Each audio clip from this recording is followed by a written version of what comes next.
Hello student, how are you? कैसे हैं आप? मैं हूं आपका अपना मुकेश सर। और डियर स्टूडेंट, हम आज पढ़ने जा रहे हैं पॉलीमर्स, बहुलक, one of the best chapter of your chemistry subject.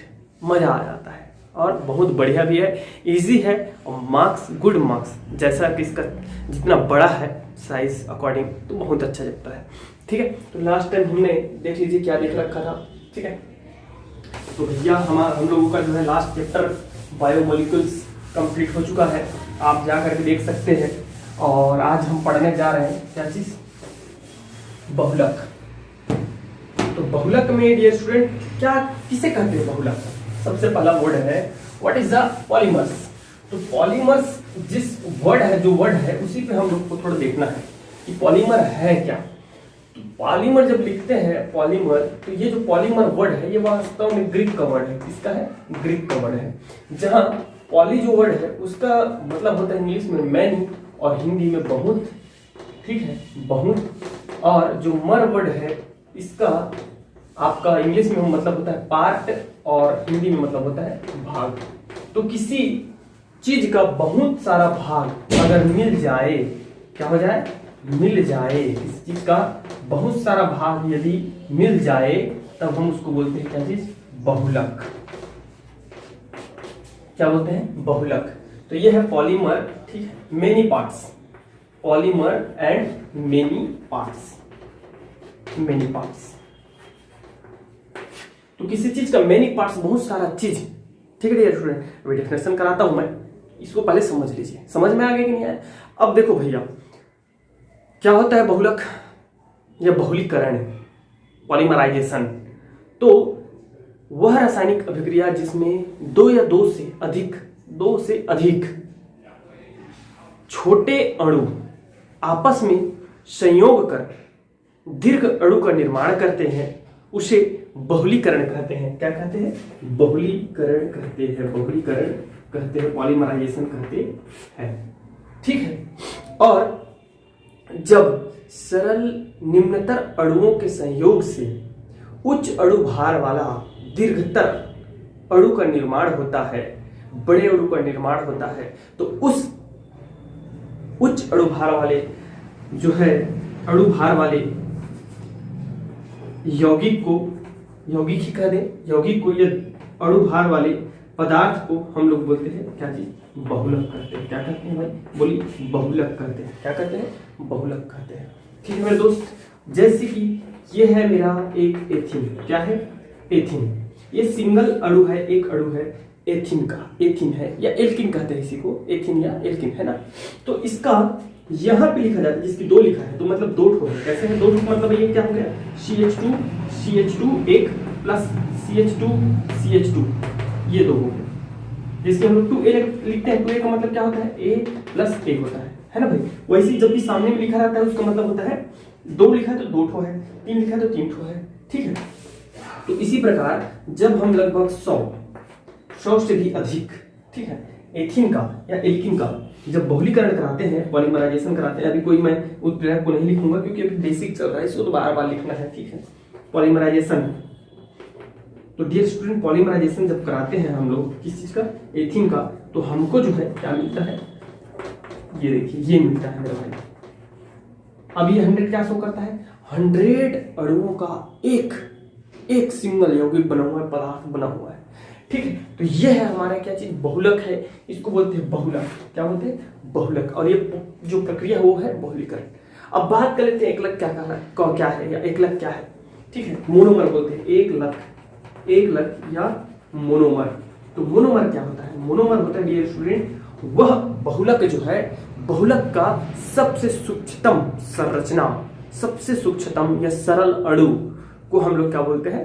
एकलक कहते हैं, मोनोमर कहते हैं। जैसे कि ये जो पॉलीथीन बना हुआ है, इसका सबसे सरल, सूक्ष्मतम और सरल अणु जो है वो है एथीन। तो इसमें जो है हमारा क्या हो जाएगा? पॉलीथीन का एकलक क्या हो जाएगा? पॉलीथीन जो है उसका एकलक हो जाएगा हम लोगों का एथीन। क्या हो जाएगा? एथीन। दैट्स क्लियर ना? दैट्स क्लियर ना? सबको समझ में आ गया? चलिए देखते हैं मेरे भाई पॉलीथीन का वर्गीकरण, क्लासिफिकेशंस ऑफ पॉलीमर्स। ठीक है, आज की क्लास में पूरा हम लोग क्या करेंगे, इसका क्लासिफिकेशन पढ़ेंगे। मोस्ट टाइम की मैं बता देता हूँ, योगात्मक बहुलक, संघनन बहुलक का अंतर आता है, डेफिनेटली पूछा जाता है मेरे भाई। थर्मोप्लास्टिक और थर्मोसेटिंग पूछा जाता है, ठीक है। और उसके अलावा भी हम लोग बहुत सारा पढ़ने वाले हैं आज, तो देखिएगा। ये तो मैं ये बोलूँगा कि इस चैप्टर में कोई भी ऐसी चीज़ नहीं है छोड़ने योग्य है ठीक है, तो सभी चीज़ों को पढ़ना बहुत बड़ा नहीं है। बहुलक का वर्गीकरण, तो बहुलक का जो वर्गीकरण किया गया है, क्लासिफिकेशन किया गया है, वो उनके सोर्स के अकॉर्डिंग किया गया है। जैसे कि देखिए डिफरेंट, ठीक है, प्राप्ति के सोर्स पर, प्राप्ति के आधार पर, ठीक है, प्राप्ति के आधार पर। उसमें डियर स्टूडेंट उसके संरचना के आधार पर, किस चीज पर, संरचना, स्ट्रक्चर के आधार पर, संरचना के आधार पर वर्गीकरण किया गया है। ओके डियर स्टूडेंट, उसमें जो है पाया जाने वाला जो है बंधों के आधार पर, बल के आधार पर वर्गीकरण किया गया है, बल के आधार पर, ठीक है। और डियर स्टूडेंट उसके संश्लेषण के आधार पर भी वर्गीकरण किया गया है, संश्लेषण के आधार पर, संश्लेषण के आधार पर। तो इतना जो है 4 भागों में बांटा गया। अब इन 4 भागों को अगेन क्लासिफाइड किया गया है। जैसे कि प्राप्ति के आधार पर 2 प्रकार का होता है, एक होता है जो है प्राकृतिक बहुलक, ठीक है, और दूसरा होता है संश्लेषित बहुलक, ठीक है, संश्लेषित बहुलक। अब पूरा को नहीं लिखूंगा, अभी मैं एक एक करके पहले पढ़ाते जाता हूँ, उसके बाद लिखते जाता हूँ। तो प्राकृतिक बहुलक किसे कहते हैं, ऐसे बहुलक जिनका प्राप्ति का सोर्स जो प्रकृति से, जैसे पेड़ पौधे एवं जंतुओं से प्राप्त होते हैं, ऐसे बहुलक को हम लोग क्या बोलते हैं, प्राकृतिक बहुलक कहते हैं, नेचुरल पॉलीमर्स कहते हैं। जैसे गोंद है, गोंद एक पेड़ से प्राप्त किया जाता है, बताएंगे आपको, ठीक है, गोंद पेड़ से प्राप्त किया जाता है, तो गोंद है। स्टार्च है, ठीक है, आपका प्रोटीन है डियर स्टूडेंट, पता है, सबको पता है, मैं पढ़ा चुका हूँ प्रोटीन, है ना। प्रोटीन क्या होता है, क्या होता है, पेप्टाइड बंध होता है, पेप्टाइड बंध होता है इसमें, ठीक है। एमिनो अम्लों का बहुलक है, ढेर सारे एमिनो अम्ल मिल करके, कितना एमिनो अम्ल, लगभग 100 से अधिक एमिनो अम्ल, जिसका आणविक द्रव्यमान 1000 से भी ज्यादा होना चाहिए, तब हम उसको क्या बोलते हैं, प्रोटीन कहते हैं, नहीं तो पेप्टाइड कहते हैं, है ना भाई। कम रहता है तो पेप्टाइड कहते हैं, जब उनका आणविक द्रव्यमान 1000 से ऊपर हो जाता है और उनमें एमिनो अम्लों की लगभग 100 से भी अधिक संख्या होती है, तब हम उसको क्या कहते हैं, आपका प्रोटीन कहते हैं। वैसे स्टार्च जो होता है, सबको पता है, स्टार्च क्या होता है, मोनोसेकेराइड का जो है क्या होता है, बहुलक होता है मोनोसेकेराइड का। और मोनोसेकेराइड मतलब जिसमें कम से कम जो है 6 कार्बन होते हैं, मोनोसेकेराइड कहते हैं, जिनको अगेन जल अपघटन करा करके जिनको पुनः सेकेराइड में नहीं बदला जा सकता, है ना। मोनोसेकेराइड जैसे ग्लूकोज है, तो सबको पता है स्टार्च ग्लूकोज से मिलकर बना होता है, ढेर सारे ग्लूकोज के अणु मिलकर के स्टार्च बनाते हैं, ठीक है। उसी प्रकार है प्रोटीन है। और बता सकते हो डियर स्टूडेंट, आप लोग क्या बता सकते हैं, आप आरएनए डीएनए का भी बता सकते हो उधर एग्जांपल के रूप में, ठीक है। आप सुक्रोज है, कितना सारा पढ़ा है आपको, माल्टोज है, कितना सारा पढ़ा चुके हैं, है ना। तो वो सब चीज आप बता सकते हो। तो ये है आपके क्या चीज, प्राकृतिक बहुलक में भाई, ठीक है। प्राकृतिक रबर नहीं लिखा हूं मैं, प्राकृतिक रबर भी है, ठीक, प्राकृतिक रबर जो कि आइसोप्रीन का आपका बहुलक है, आइसोप्रीन पढ़ाएंगे, देखिएगा, ठीक है। इसी प्रकार संश्लेषित बहुलक क्या होता है, संश्लेषण अर्थात जिन्हें कृत्रिम रूप से मनुष्य के द्वारा प्रयोगशालाओं में बनाया जाता है, ऐसे बहुलक को हम संश्लेषित बहुलक कहते हैं, ठीक है। ऐसे कौन कौन से हैं, तो आपका बेकेलाइट है, नायलॉन 66 है, पॉलीथीन है, बहुत सारा ढेर सारा है, पीवीसी है, पॉलीविनाइल क्लोराइड है, टेफ्लॉन है, बहुत सारा पढ़ेंगे हम लोग, बहुत सारा पढ़ेंगे वाले हैं। तो ये होता है डियर स्टूडेंट आपका, आप लोग एग्जाम्पल डेफिनेटली लिखना है यहाँ, बिना एग्जाम्पल के कोई भी क्वेश्चन आए यहाँ से, बहुलक का कोई भी क्वेश्चन आए मेरे भाई, बिना एग्जाम्पल के आपको नंबर नहीं मिलता, लिख कर ले लो, ठीक है। तो संश्लेषित बहुलक में हमारा हो जाएगा पॉलीथीन, ठीक है, पॉलीथीन हो जाएगा, नायलॉन हो जाएगा, ठीक है, नायलॉन हो जाएगा आपका, पॉलीविनाइल क्लोराइड लिख सकते हो, पीवीसी लिखा जा सकता है, बहुत सारा है यार, ठीक है, पान लिख सकते हो, ठीक है, पॉलीटेट्राफ्लोरोएथिलीन लिख सकते हो, बहुत कितना बताएंगे अभी आपको, बहुत सारा है। नायलॉन 6 अलग होता है, नायलॉन 6 अलग होता है, बेकेलाइट अलग होता है, बहुत सारा है। ठीक है, तो ये हो गया संरचना के आधार पर। देखिए तो संरचना के आधार पर इसको नोट कर लीजिएगा आप लोग, ठीक है, कि रहने दें क्योंकि बहुत बड़ा बनने वाला है ना भाई। तो देख लीजिएगा डियर, संरचना के आधार पर इसको दो भागों में क्लासिफाई किया गया है। एक होता है डियर स्टूडेंट हमारा रेखीय बहुलक, और दूसरा होता है हमारा क्या चीज, शाखित बहुलक। क्या, शाखित बहुलक, शाखित बहुलक। तो रेखीय बहुलक किसे कहते हैं, रेखीय बहुलक, तो रेखीय बहुलक किसे कहते हैं डियर स्टूडेंट, जब एकलक इकाइयां एक दूसरे के साथ रेखीय रूप से जुड़ी होती है तथा इनका जो है डियर स्टूडेंट रेखीय रूप से एक दूसरे के साथ लंबी श्रृंखलाओं के रूप में जुड़ी रहती है तथा घनिष्ठ होती है, तब हम उसे रेखीय बहुलक कहते हैं। घनिष्ठता के कारण इनका जो है गलनांक एवं क्वथनांक उच्च होता है, हाई होता है। याद रखिएगा, गलनांक एवं क्वथनांक, मेल्टिंग पॉइंट, ठीक है, आपका क्या होता है, उच्च होता है डियर स्टूडेंट। जैसे कि इसकी संरचना भी बनाई जा सकती है, कैसे, ये देखिए ऐसे इस प्रकार से आप संरचना बना सकते हो। ये एकदम सिंपल संरचना है ना, ऐसा नहीं, इसको बनाया जा सकता है। और एग्जांपल इसका पॉलीथीन, तो पॉलीथीन को आप ऐसा बना सकते हो, देखो CH2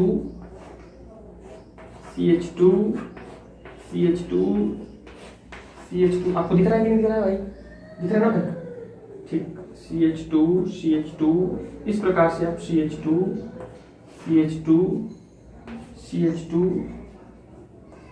अगेन CH2 इस प्रकार से आप लंबी श्रृंखला बना सकते हो। तो इसका एग्जांपल है पॉलीथीन। मैं बोल दिया, बता देना हर एक का एग्जांपल रट्टा मार लो मेरे भाई। Polythene simple. शाखित बहुलक क्या है, तो शाखित बहुलक जिसमें एकलक इकाइयां लंबी श्रृंखलाओं के साथ साथ, लंबी श्रृंखला तो रहेगा, लंबी श्रृंखलाओं के साथ साथ पार्श्व में एक दूसरे के साथ जुड़ी होती है, तथा जिनका गलनांक एवं क्वथनांक निम्न होता है as compare to linear polymers, ठीक है, की तुलना में क्या होती है, कम होती है। तब हम उसको बोलते हैं, क्या चीज बोलते हैं, शाखित बहुलक कहते हैं। जैसे कि है आपका स्टार्च है डियर, और उसके साथ साथ में ग्लाइकोजन, क्या है, ग्लाइकोजन, ओके, इसको बोलते हैं क्या चीज हम लोग, इसमें शाखित तो रहता ही रहता है। तो आप लोग इस प्रकार से इसका बनाया जा सकता है, और बहुत दूर में, बहुत दूर में एक आध दो ऐसा शाखा निकाल दीजिएगा, समझ में आ रहा है, बहुत दूर में। एक इसी में छोटा सा नोट लिखिएगा आप लोग, क्रॉस बंधित बहुलक, क्या है, इसी का है क्रॉस बंधित बहुलक। तो क्रॉस बंधित बहुलक क्या होता है ये स्टूडेंट, तो ऐसे बहुलक जिसमें असंख्य एकलक इकाइयां एक दूसरे के साथ त्रिविम रूप से, three dimensional, in form of three dimensional, त्रिविम रूप से एक दूसरे के साथ क्रॉस बंधित रूप से जुड़े होते हैं, ठीक है, इसे क्रॉस बंधित बहुलक कहते हैं। जैसे कि बैकलाइट का संरचना बनाएंगे, आपको बताएंगे। ये देखिए, ये ईंट नहीं है ना, ईंट को भी हम लोग अक्सर ऐसी बना देते हैं ना, तो इसमें बहुत सारी बना के दिखाएंगे आपको बैकलाइट कैसे बनता है। देखिएगा, फॉर्मेल्डिहाइड और आपका किसके, फिनॉल के संघनात्मक बहुलक के कारण वो जो है क्या बनता है, बैकलाइट का निर्माण होता है। तो इसका एग्जांपल क्रॉस बंधित का बैकलाइट। अभी थोड़ा सा ध्यान रखेंगे ना, बैकलाइट पूरा पढ़ने जा रहे हैं मेरा भाई, ठीक है। इतना कंप्लीट हो गया। अब देखते हैं संश्लेषण के आधार पर। तो संश्लेषण के आधार पर डियर स्टूडेंट दो प्रकार का होता है, इनको लिखते जाइएगा क्योंकि जगह थोड़ा कम है अभी, तो मैं सबको छोड़ देता, बचा देकर रख देता, फिर एक बार सीधा आप लोग नोट कर लेते हैं, ठीक है। तो संश्लेषण के आधार पर फिर अगेन इसको टू टाइप में क्लासिफाइड किया जाता है, और ये महत्वपूर्ण है, आपको पहले बता देता हूँ, IMP है यहाँ, ठीक है। ये दोनों नहीं पूछे जाते, बट ये पूछा जाता है। तो संश्लेषण के आधार पर रहता है योगात्मक और संघनात्मक बहुलक। क्या, योगात्मक बहुलक, और है हमारा क्या चीज जी, संघनात्मक बहुलक।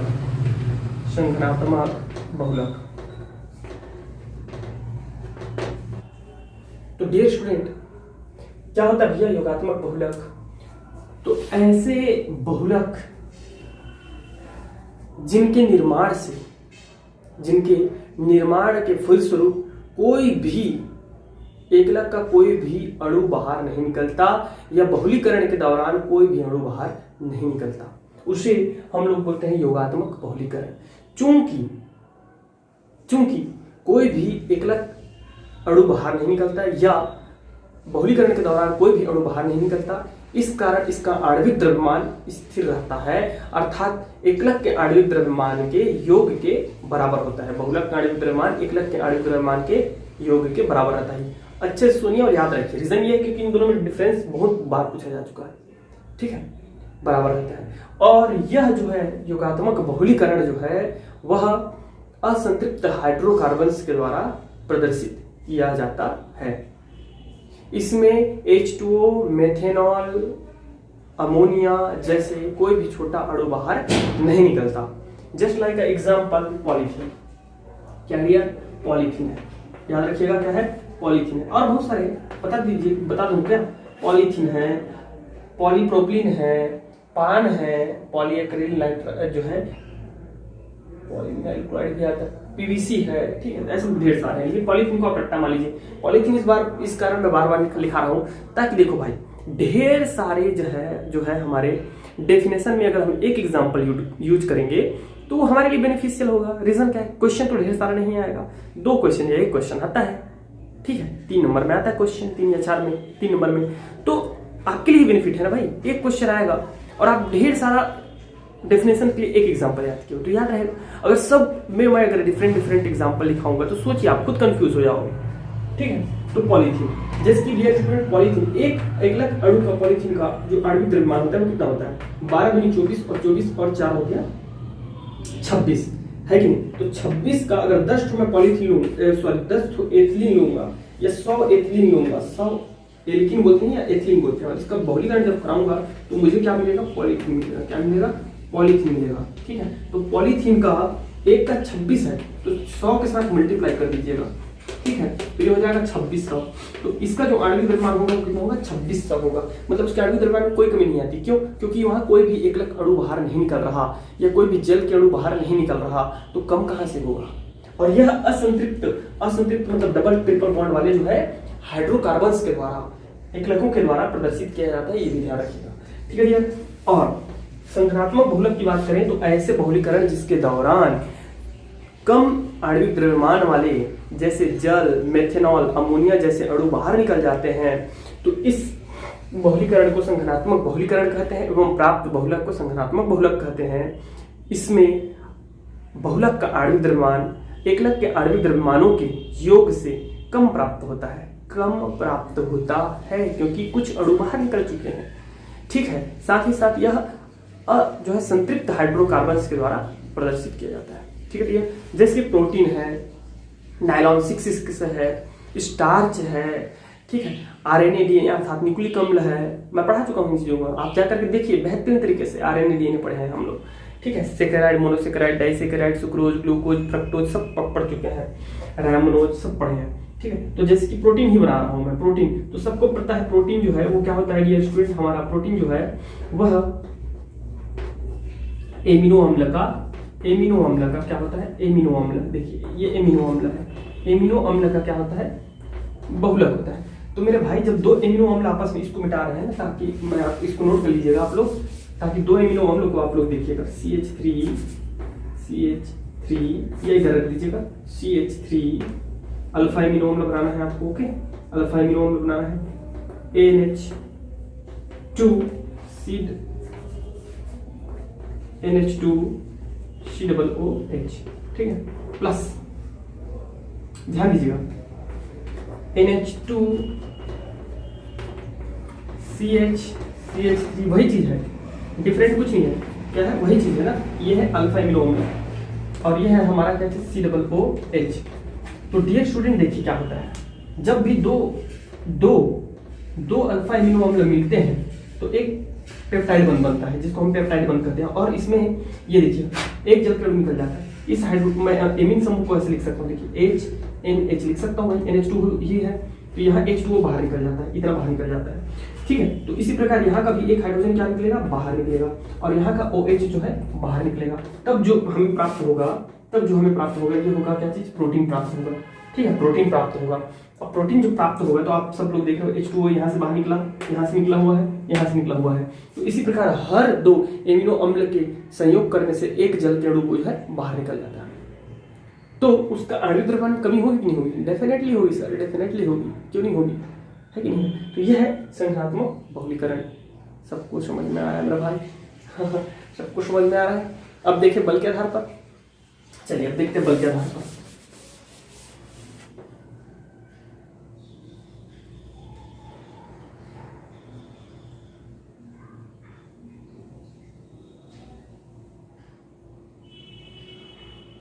ओके डियर स्टूडेंट, अब देखते हैं बलों के आधार पर।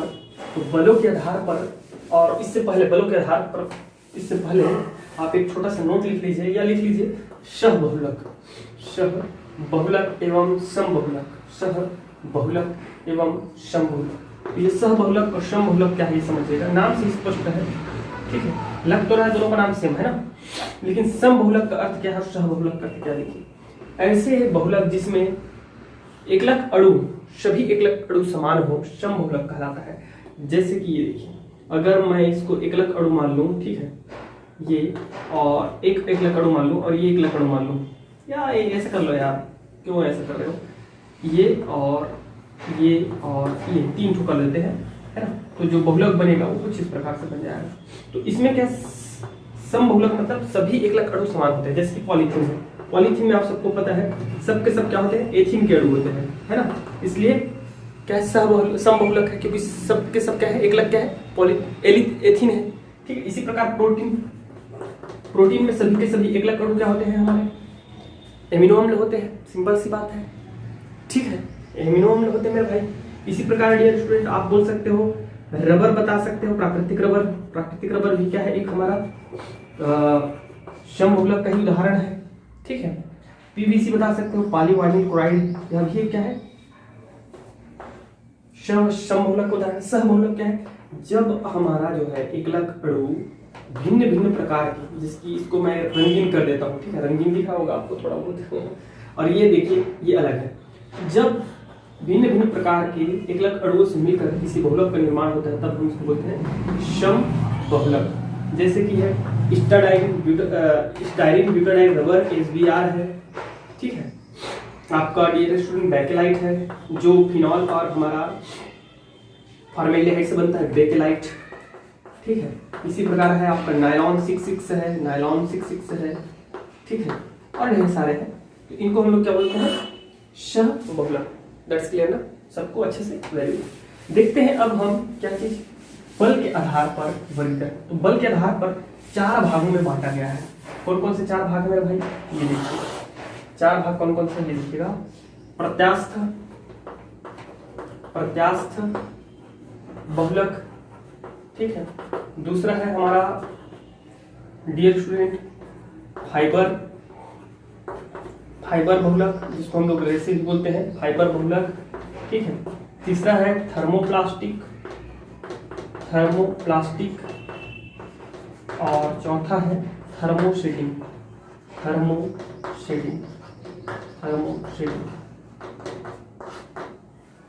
तो बात करते हैं प्रत्यास्थ बहुलक की। प्रत्यास्थ बहुलक किसे कहते हैं, तो ऐसे बहुलक जिसके एकलकों के मध्य दुर्बल आणविक बंध होता है। याद रखिएगा, दुर्बल आणविक बंध, क्योंकि बल के आधार पर है, तो दुर्बल आणविक बल होता है, ठीक है। जिनके एकलकों के बीच दुर्बल आणविक बल होता है उसे हम लोग क्या कहते हैं, प्रत्यास्थ बहुलक कहते हैं। इसे जो है डियर स्टूडेंट, प्रत्यास्थ होता है मतलब इलास्टिक होता है, खींचने पर जो है क्या हो जाता है, तन जाता है, तनाव होता है इसमें, खींचने पर इसमें तनाव उत्पन्न होता है। और खींचने के पश्चात यदि हम इसको छोड़ देते हैं तो यह अपने पूर्वावस्था में मतलब बिगिनिंग पॉइंट पे आ जाता है, ठीक है। इलास्टिक आजकल काफी एडवर्टाइजमेंट आता है, समझ गए होंगे, ठीक है, उम्मीद करता हूँ, ठीक है। बहुत इलास्टिक का जो है, कपड़ा इलास्टिक का आता है कि नहीं आता, तो इलास्टिक का प्रत्यास्थ का आता है। इसमें ये स्टूडेंट एग्जाम्पल हमारा रबर, प्राकृतिक रबर, संश्लेषित रबर, इसका क्या है उदाहरण है।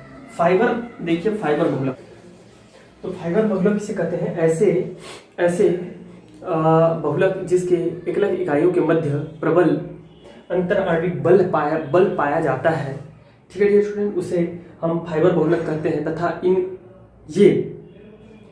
इनमें तनाव नहीं पाया जाता, ठीक है, इसमें तनाव तन्यता नहीं पाया जाता।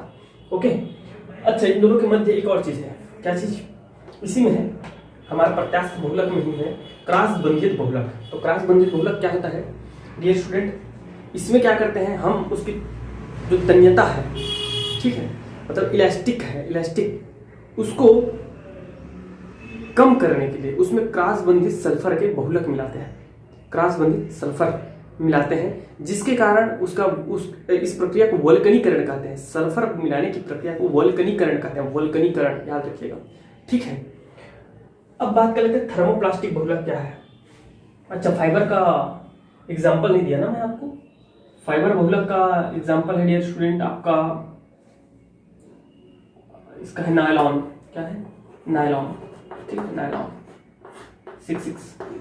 बात करते हैं थर्मोप्लास्टिक बहुलक किसे कहते हैं। थर्मोप्लास्टिक बहुलक रेखीय बहुलक होते हैं, क्या, रेखीय, हम पढ़ चुके हैं, रेखीय बहुलक होते हैं तथा इसे योगात्मक अभिक्रिया द्वारा बनाया जाता है। कौन सी अभिक्रिया द्वारा, योगात्मक अभिक्रिया द्वारा बनाया जाता है। डियर स्टूडेंट, इन्हें गर्म करने पर ये पिघलते हैं, नरम हो जाते हैं और उसके बाद पिघलने लगते हैं, और यही कारण है कि इसे पुनः इनके आकार में परिवर्तन किया जा सकता है, अर्थात ये परिवर्तनशील होते हैं, ठीक है। जैसे कि है आपका नायलॉन है, रबर है, ठीक है, नायलॉन है, रबर है, पॉलीथीन है, तो इनको हम लोग जो है पिघला करके इसको मॉडिफाई कर सकते हैं, परिवर्तित कर सकते हैं। तो ये होता है थर्मोप्लास्टिक बहुलक। थर्मोसेटिंग बहुलक क्या है, थर्मोसेटिंग बहुलक वास्तव में क्रॉस बंधित बहुलक होते हैं, अर्थात साखित बहुलक होते हैं, जिन्हें संघनन अभिक्रिया द्वारा बनाया जाता है। संघनन हम पढ़ चुके, संघनन अभिक्रिया द्वारा बनाया जाता है। इन्हें गर्म करने पर ये नरम या पिघलते नहीं हैं, अपितु जल जाते हैं। क्या होते हैं, जल जाते हैं, ठीक है। इस कारण इसके आकार में किसी भी प्रकार का परिवर्तन नहीं किया जा सकता, क्योंकि इसके आकार को परिवर्तन करने के लिए इसको पिघलाना होगा, नरम करना होगा, और नरम होने से पहले ये जल जाता है। तो कैसे पिघलाओगे और कैसे नरम करोगे, बताओ मुझे, ठीक है। इसका बेस्ट उदाहरण बैकलाइट, क्या है, बैकलाइट। बैकलाइट समझना है मेरे भाई, तो आपके घर में जो लाइट बोर्ड होता है, स्विच बोर्ड ऑन ऑफ करते हैं, है ना, कुर्सी होता है, कुर्सी, चेयर, प्लास्टिक का चेयर, वो वास्तव में बैकलाइट का होता है, ठीक है। उनको गर्म करोगे ना तो पिघलने के पहले वो जो है, कुर्सी तो नहीं, कुर्सी में थोड़ा सा वो रहता है, बट पक्का डेफिनेटली आपका जो है वो स्विच बोर्ड जो रहता है उसको पिघला के देखिएगा, वो जल जाता है, पिघलता नहीं, ठीक है। तो ये हो गया थर्मोसेटिंग हमारा बैकलाइट। अब बस एक टॉपिक अब हम लोग और कर लेते हैं, क्या चीज, हमारा संघनन बहुलक, और इसमें अंतर देख लेते हैं, और थर्मोप्लास्टिक और थर्मोसेटिंग में अंतर देख लेते हैं। फिर कल हम पढ़ेंगे क्या चीज, पूरे जितने योगात्मक बहुलीकरण है, polythene, polyvinyl chloride, PVC, Teflon है, ठीक है, आपका रबर है, वल्कनिक रबर है आपका, ठीक है, प्राकृतिक रबर, संश्लेषित रबर से लेकर के लगभग जितने योगात्मक बहुलीकरण में आते हैं, ठीक है, पान है, ठीक है, पॉली एक्रिनुलो PAN नाइट्राइल, ठीक है। तो ऐसे करके बहुत सारा है, उसको सब कल हम लोग करेंगे, ठीक है।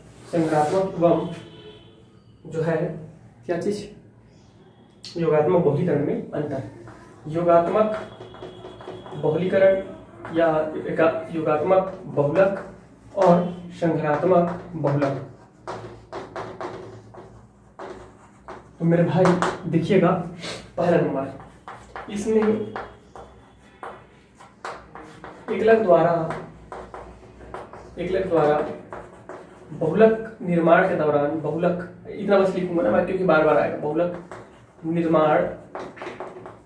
निर्माण द्वारा छोटे अणु जैसे NH3, H2O, मेथेनॉल नहीं निकलते, ठीक है, नहीं निकलते। इसमें बहुलक निर्माण के दौरान, बहुलक निर्माण के दौरान NH3 मेथेनॉल H2O जैसे कम आणविक द्रव्यमान वाले, कम आणविक द्रव्यमान वाले अणु बाहर निकल जाते हैं, अणु बाहर निकल जाते हैं। ठीक है, फर्स्ट निकल जाते हैं। दूसरा क्या है डियर स्टूडेंट? दूसरा है हमारा, अब तो समझ में आ गया होगा आपको कि अणु जब बाहर निकल गया तो उसका आणविक द्रव्यमान क्या हो जाएगा? कम हो जाएगा। इसमें बहुलक का आणविक द्रव्यमान एकलक के आणविक द्रव्यमान की योग के बराबर होता है। एकलक के आणविक द्रव्यमान के योग के बराबर होता है, योग के बराबर होता है। ठीक है, जबकि यहां देखेंगे हम लोग, इसमें बहुलक का आणविक द्रव्यमान जो है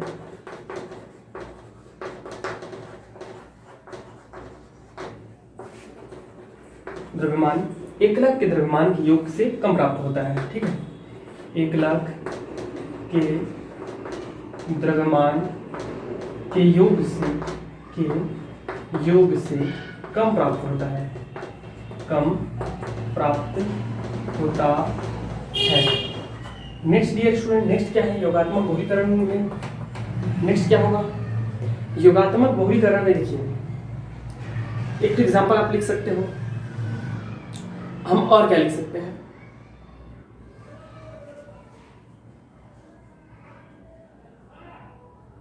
ठीक, यह बहुलक का निर्माण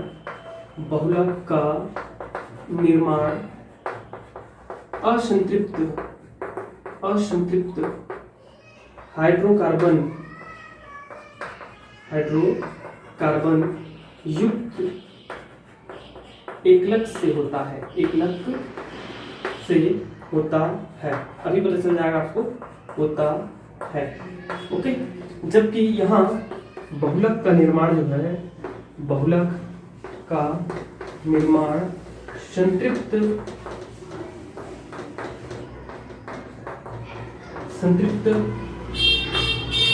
हाइड्रोकार्बन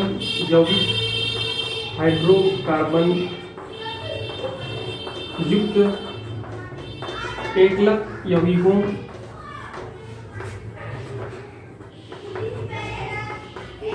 से होता है। दैट्स क्लियर ना सबको?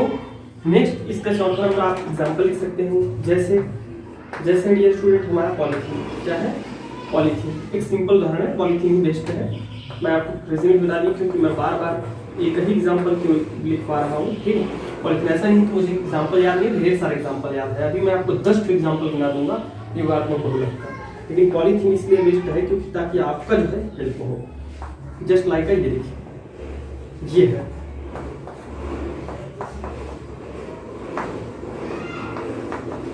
ठीक है एन।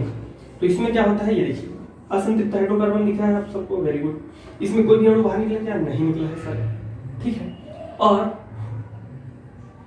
आणविक द्रव्यमान तो भैया अगर ये देखिए, यहीं पे देख लीजिए, 4 2 हाइड्रोजन यहाँ, 2 हाइड्रोजन यहाँ, 4 12 दूनी 24, 24 और 4 26, 24 और 4 28, तो ये 28 है ना?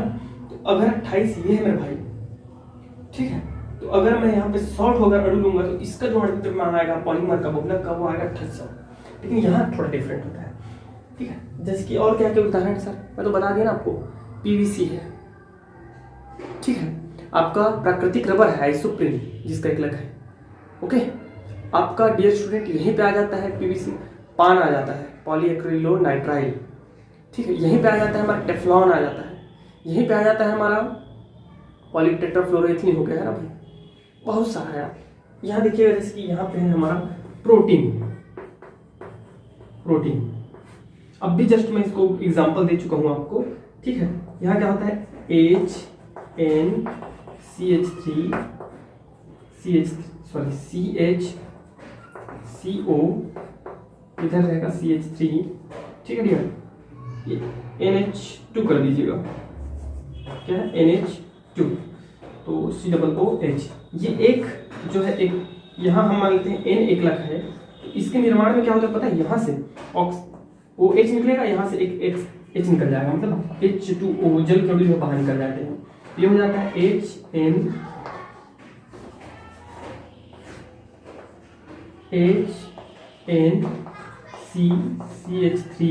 HNCCH3CHCO इस प्रकार। ठीक है, तो वहां क्या हुआ, एक जल कणु निकल गया, तो उस कार्बनिक द्रव्यमान स्वाभाविक रूप से कम होगा। समझ में आ गया सबको अच्छे से। अब देख लेते हैं थर्मोसेटिंग एंड थर्मोप्लास्टिक।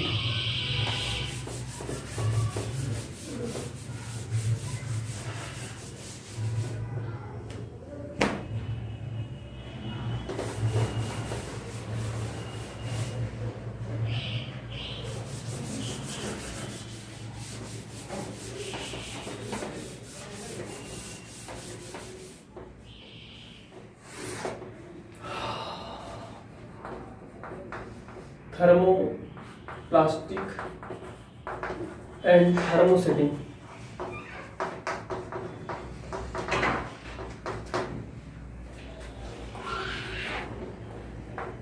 इसका निर्माण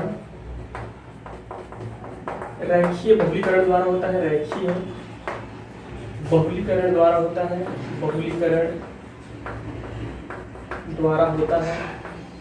ठीक है भैया, इसका जो निर्माण होता है, इसका निर्माण क्रॉस बंधित बहुलीकरण द्वारा होता है, बहुलीकरण द्वारा होता है। ओके, नेक्स्ट है डियर स्टूडेंट हमारा यह योगात्मक बहुलीकरण, या इसमें योगात्मक बहुलीकरण पाया जाता है, इसमें संख्यात्मक बहुलीकरण पाया जाता है, संख्यात्मक बहुलीकरण पाया जाता है। ओके, पाया जाता है। तीसरा नंबर है, इसे गर्म करने पर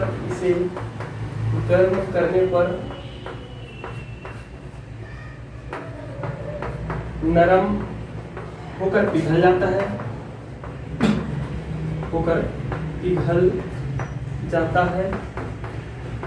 इसे गर्म करने पर यह जल जाता है, जल जाता है। ठीक है डियर स्टूडेंट, चौथा नंबर है, इसे परिवर्तित किया जा सकता है, यह परिवर्तनशील होता है, लिख दीजिएगा, या इसे परिवर्तित किया जा सकता है। परिवर्तित का मतलब है मॉडिफाइड, रिसाइकल किया जा सकता है। ठीक है, इसे परिवर्तित नहीं किया जा सकता,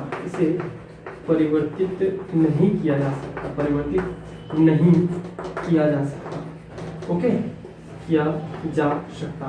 नंबर 5 देखते हैं एग्जाम्पल इनका। इसका एग्जाम्पल डियर स्टूडेंट हमारा नायलॉन है, ठीक है, आपका पॉलीथीन है, ठीक है, आपका PVC है, ये है।